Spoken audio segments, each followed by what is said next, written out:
哎，不小心把东家的水管挖断了，赶紧挖点土把它盖住，不要被东家发现了。大家好，我是陈师傅开挖机。今天这个东家呀，只要我帮他把老房子拆掉，他说拿2只鹅给我。我家的老房子啊，就在他房子的后面。以前我小时候就是生活在这里，因为我们这个老房子的杂基地没有通马路，所以在20多年前啊，我们就搬到了另外一个交通方便的地方。这个房子呢，就长时间没人居住，然后自己慢慢的就倒塌了。小时候满满的回忆啊，就全部留在了这里。今天我们要干的活呢，就是帮这个邻居啊，把这一栋未积未压的杂房拆掉。大家肯定也会好奇，这栋房子啊，现在看上去还好好的，为什么要拆掉呢？因为这个杂房啊，地势比较低，只要雨稍微下大一点的话，那里面就噎了。这个房子呢，也建了几十年了，顶上的瓦和木头每年都要修补，所以东家想来想去啊，与其经常下雨为他担心，还不如把它拆了，重新建一个。所以就把我这个在村里出了名厉害的挖机师傅叫过来了。东家能够叫我呢，真的是他的名字之选。第一个呢，因为我又是他的邻居；第二个呢，又因为我技术好。你们看，就这一个杂房啊，被我陈师傅杀下5局2就推倒了，嘿嘿，厉害吧？不愧是村里出了名的技术好。接下来啊，东家就要我帮他把这些抓头整平。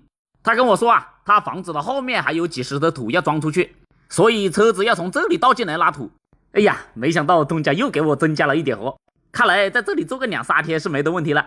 我把这条路修好之后啊，接下来就是要挖后面的土了。东家的房子和电线杆之间刚好就只有一个车子宽，我在挖这里的时候呢，东家也没有告诉我下面有水管，结果一抓下去就把水管挖到了。哎，为什么我陈师傅总是能够挖到水管呀？哪里？我就先挖堵土把水管盖一下，看能不能够把水管堵住，先把活干了再说。可没想到啊，这个土直接就被水冲开了。然后啊，我就赶紧联系了修水管的舅舅，要他去找一下总开关，先把水刮了。嘿嘿，舅舅还是厉害，你看一下子就被他找到了总开关。这下我又可以干活了，因为这个房子和电线杆中间的距离刚好就只有车子这么宽，所以这根电线杆旁边的土啊，就尽量要多挖掉一点。但是上面这个邻居呢，他说电线杆是他家的，他担心我把土挖掉之后啊，电线杆倒了，所以就不要我挖了。刚好呢，车子又来了，那我们就先装车，看等一下车子能不能够从那里通过。我发现我们这边的货车司机啊，都跟我舅舅差不多，他们在倒车的时候啊，给他们按喇叭都是不停的，硬是要货箱撞到东西才停。所以他们货车每次倒过来的时候，我都会看着他们倒。你如果不看着他们倒的话，他们都是会撞到你挖机才停的。这些货车呢，又都是认识的，就算他们撞到了你的挖机呢，也不好问他们赔。好在这个路呢，刚好车子能够倒进来，所以电线杆旁边的土啊就不用挖了。装了2车土之后啊，接水管的舅舅来了，因为这是一根总水管，通往好多户人家，现在基本整个村都停水了。况且又到了做晚饭的时候，大家都急着用水，所以舅舅带了3个人过来啊，一下就把水管修好了。我本以为这里就只有一根水管，就算挖断了，还有个会接水管的舅舅，问题不是很大。可没想到啊，当我看到这个桩子的时候，我吓了一跳。然后我要东家拿个锄头挖了一下，发现下面有一根天然气管，我也真的是服了，一根这么重要的管子在下面，你竟然不告诉我，这个要是挖断了，那就不是儿戏了。所以啊，我就直接把挖机停了，下巴。哎，这什么？水管子是挖这里啊，没找人回去。水管挖断了啊？那你把工资给我结一下啦。工资没得嘞。工资没有，那你把那2只鹅抓给我算了咯。你说哪个？那这个也要不得，那个要不得，怎么办呢？这两个冬瓜2人说来这个的。就这2个冬瓜呀。哎，这2个冬瓜怎么说的？嘿，今天又是少挣几百，生活没精打采。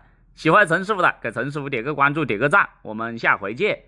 4个人加一台挖机，1天的时间砌了不到10方石头，你们说还有谁？大家好，我是陈师傅开挖机，只开辣挖机。在我开着挖机去西藏的那段时间，我们湖南市天天下雨，然后隔壁村的马路有好几处地方马路旁边出现了垮塌，这条路的里面呢，总共就只有10多户人家，然后啊，他们就商量，决定每户人家都出一点，把这条路呢加固一下。因为预算不是很多，这10多户村民啊又都是我的粉丝，所以他们就一致同意想把这个挡土墙包给我。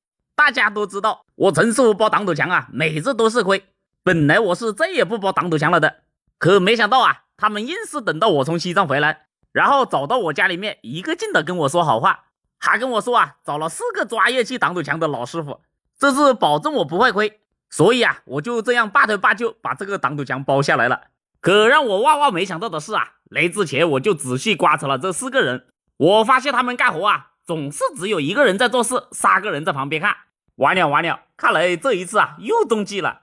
而且我发现他们这几个人做事分工很不明确，就这个大叔刚刚都在下面砌石头，我还以为他是个砌挡土墙的老师傅嘞，没想到一下又到上面抓石头来了。他刚上来还没抓几个石头，又跑到下面去了。反正就是跑来跑去啊，在路上找的时间比做事的时间还多。还有啊，你们看前面这个大叔，我在这里搅拌水泥砂浆，这个水泥和沙子都快被我炒熟了，他就一直站在旁边看着我。大哥，你去打2桶水过来啊！水啊！哦，原来要我在这里挖个坑他才浇水，你怎么不早跟我说喽？一定要我问你，你才告诉我。接水的地方呢，又只有在前面那个水沟里面才有。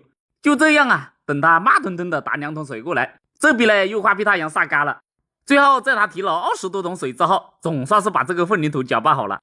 现在水呢不用提了，结果他又是站在这里看着我。我说大哥啊，你就不能够随便找点活干呀？到这里扒几个小石头也好啊。我感觉请你们4个人过来就是看着我干活的。我搅拌好砂浆又要挖石头，挖完石头又要挖砂浆，不管大活小活都是我做。我在这里挖机手柄都被我开得冒烟了，你们却在旁边看着好玩得很。你们看，干活的就我一个，指挥的4个。挖完砂浆立马又要挖石头。后来啊，我想了想，干脆我把挖机先停了。结果你们看，他们就动起来了，石头都自己抬。哎呀，早知道我就挖机都不开过来了。看来我也要学聪明一点，除非这种大石头啊，给他们挖一下。那些小事情啊，就让他们做。好不容易啊，干了8个小时好的，我在挖机上面打了一下瞌睡，一下人全部不见了。然后我把挖机反过来一看呀，原来是东家拿西瓜过来了。哎呀，确实有点口渴，那我也吃一块。过来，多少块呀？啊，搞2块。要的。好了，要的。这西瓜呀，东家还特意放冰箱里面冰。吃了西瓜之后，又休息了一会儿，就快到11点钟了。结果他们跟我说啊，要下班了。4个人，你们一个上午，快5个小时了，砌了不到10方石头，啊，还加了一台挖机。这几方下来过，不得行下来，你对得住我挖机吗？你们？啊？下午几点钟来啊4点半。4点啊？直接6点算了嘛？6点可以。啊，4点钟来，4点钟是干什么活了4至8点。4点做到8点啊？8点钟天黑了。天黑了，就是天黑了。我也真的是无聊，有个挖机不用，偏偏要人工在这里抬，啊，抬了。我这个怎么搞不一样啊？我这个打没的。让你们抬了。唉，请了4个大爷，总是1个人干活，杀4个人在这里看。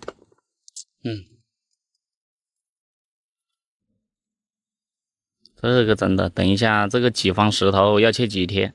这4个师傅呢是早晨7点钟来的，他们说11点钟下班。本来是280一天，我给他们1人加了20，要他们中午啊自己回家吃饭。我呢也是自己回家去吃。要不是自己包的啊，我真的不敢相信，4个人加一台挖机，我们1个上午就砌了几方石头。现在我已经是对这条挡土墙不抱任何希望了，回家吃饭去。